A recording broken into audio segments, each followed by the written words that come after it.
Hey there guys, it is Sunday, October 27th. It is my 5th day since getting back on trail, since getting back from New York City, and kind of just been taking it easy. Haven't really been logging a whole lot of miles. I think I did 50 miles or so in my first 4 days back. It's been cold.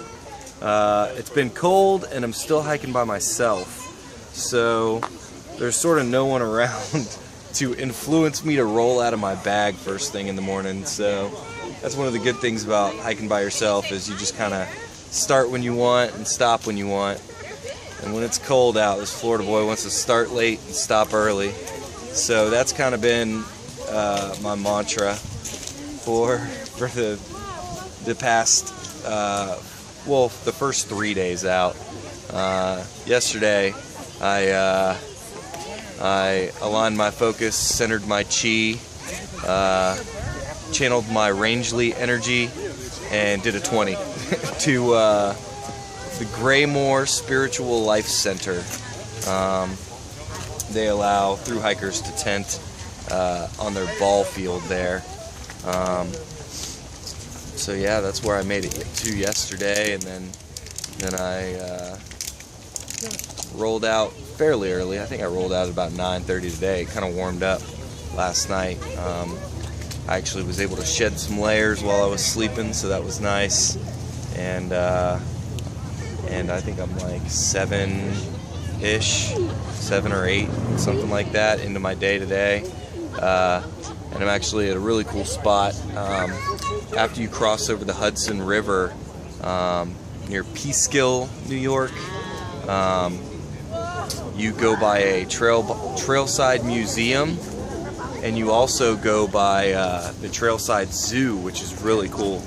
And I'm actually at the lowest point on the AT today, which is at the bear cage. We got a couple of black bears hanging out in here, just kicking it. Got a bunch of people. This is probably a popular spot here in the zoo. People come and just watch the bears kick it, live in the lap of luxury. You got a bunch of, they've got a Halloween theme going on inside here, and I see a bunch of scarecrows torn to pieces, so that's not very encouraging. But yeah, and there's a bunch of turkey vultures in here as well. The bears don't mind. They're in here picking at all the pumpkins that they've got in the bear den. But yeah, so I'm at the lowest point on the AT right now, 120 feet of elevation.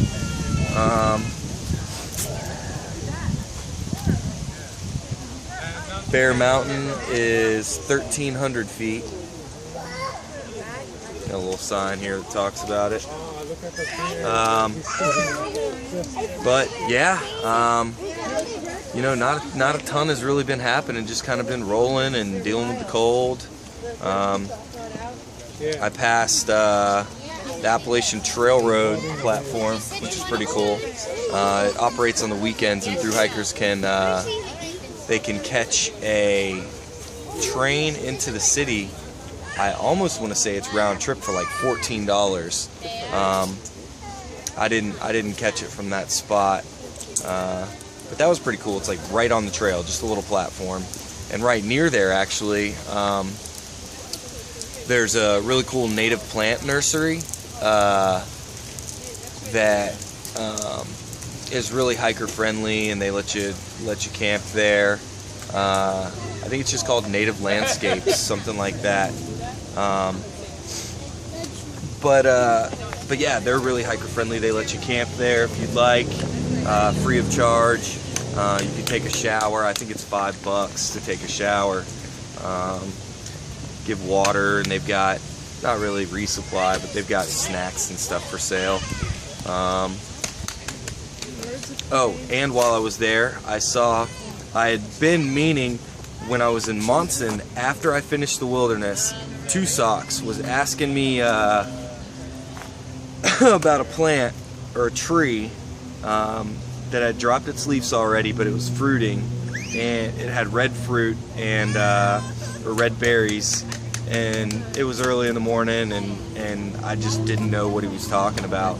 And of course, as soon as within 2 days of leaving South Vermont, and he left north through the wilderness, I saw what I think you were describing, and it is mountain ash. Well, actually, northern mountain ash is what I think it is, and I saw it at the Native Plant Nursery, which is what reminded me that I needed to inform you what that plant was. Two Socks. Not sure if you watch these videos, but if anybody has Two Socks' information, I guess share this video with them or something. Maybe I'll try and figure it out. Yeah, northern mountain ash. It grows in the northeast. And in Canada. There's a very similar species of mountain ash, American mountain ash, but I don't know if it grows as far north as Maine. I'm not quite sure. We'll just call it mountain ash. But I think, like back in the day, they used to be considered the same species. Then, like in the 80s, somebody pointed out a few small differences that allowed them to separate the two. But yeah, it grows at elevation, and that is what it is. Sorbus decora, I think it's called. Yeah. Other than that, my feet are kind of beat up. Not really sure what's going on. I think it was all the walking I did in New York. Even though I was walking without socks in my Crocs, I walked a lot of miles, so I beat my feet up pretty good. Yeah, so I've been hiking with tenderfoot. That's kind of influenced me to kind of take it easy as well. But yeah, I think I've got like 14 on deck for today, because I knew I was going to pass through this and I'd want to take my time.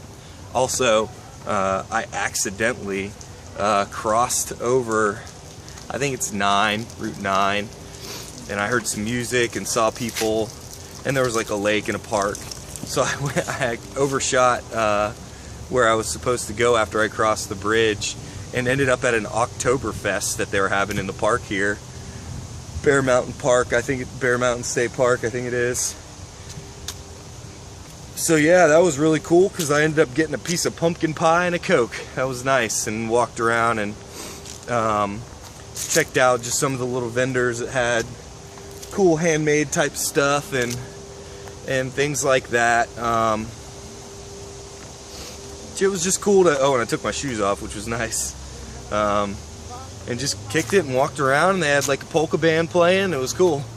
Yeah,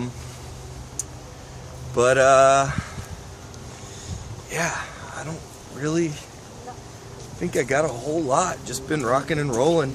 I did see one other southbound guy, Sailor, pass me a couple days ago. I pulled up at RPH shelter after like 7 miles one day. I think it was my third day out. Pulled up after 7 miles because it was supposed to get down into the 20s that night, and I rolled past the shelter. I'd wanted to make it to the shelter the day before, but ended up not making it. Then 7 miles into my day, I pass it, and RPH shelter's a nice shelter. It's half a wall from being a house. It's a block structure with insulated walls with drywall on the walls, and it's got bunk beds in there, but no beds, but bunk platforms in there. It's got a desk. That was a nice shelter. And for the half a wall that was open in the back, they had a tarp inside that you can string up the tarp, which I did, and it was a nice warm night for me. Yeah, I really enjoyed our RPH. Got a water pump outside, pump some rusty water, but filter it, and it comes out clear after you filter it. My dirty water bag's still looking pretty rusty, but anyway, yeah, I enjoyed my time there. But Sailor passed me about 2 o'clock, I was there, and he came blowing through. He's hauling butt trying to get to Jersey by a certain date for his dad's 90th birthday, which is completely understandable. That's a big birthday. So yeah, I don't know if I'll be seeing him again. Other than that, I haven't seen a whole lot of people. It's very similar to what I've been dealing with for the most part, which is all good. I don't mind it. Rocking and rolling, just enjoying the experience and the scenery.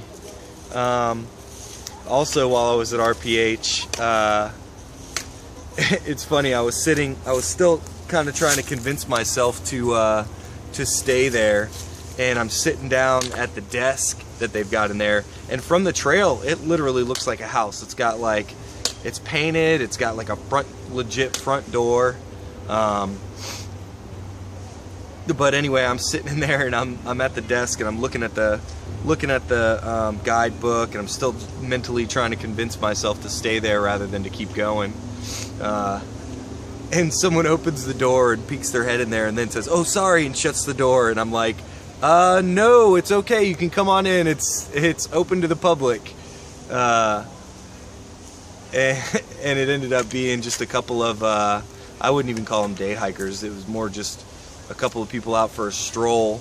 But they had passed by it apparently a few times before and had yet to stop in, didn't know what it was. So they came in, and Tiffany and her friend, I can't remember her friend's name, but yeah, they came in and checked the place out, and I sort of gave them the lowdown on the shelter situation on the Appalachian Trail and just how that one stood above the rest.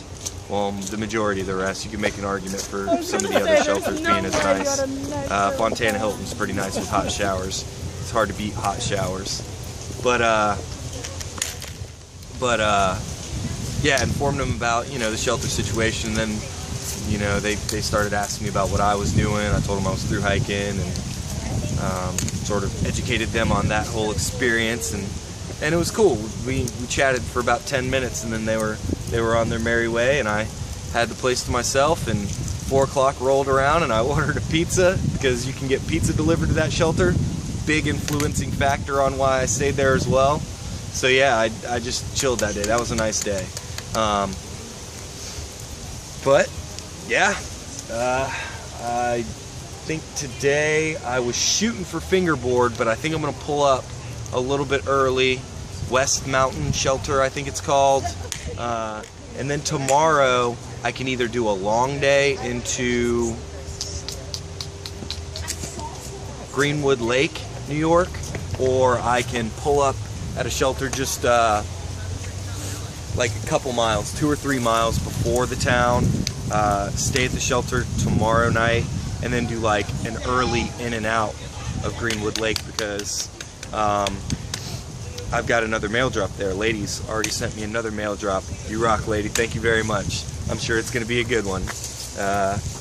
So yeah, I'm going to do a quick in and out there, charge my devices, and yeah, keep rocking and rolling. Yeah, and then I think I'll cross into New Jersey shortly after that. But I think the trail sort of does like it does down in North Carolina and Tennessee, sort of weaves in and out of New York and New Jersey. So I think I've got just over 100 miles to Delaware Water Gap. So that's sort of my next major goal, and probably the next place I'll take a zero. I might take 2. I don't know. It depends on how many days without a zero before I get there. But yeah, that's what I got going forward. Oh, Greg Cook from Hanover. You rock, man. My dad just sent me a picture of my degree that you asked me to send. He sent it for me. Just got back in the mail. He sent me a picture of my newly framed degree. That thing looks good, man. Thank you very much. You are the trail angel of trail angels, man. That was really cool. I really, really appreciate it. You rock. Yeah. So that's what my future looks like, and that's what I got going on right now. I'm gonna go ahead and hike on out of here, find my way out of this zoo. Not sure which way the trail goes from where I'm at right now. That's why I stopped. But all right, I'll talk to you guys later. Bye.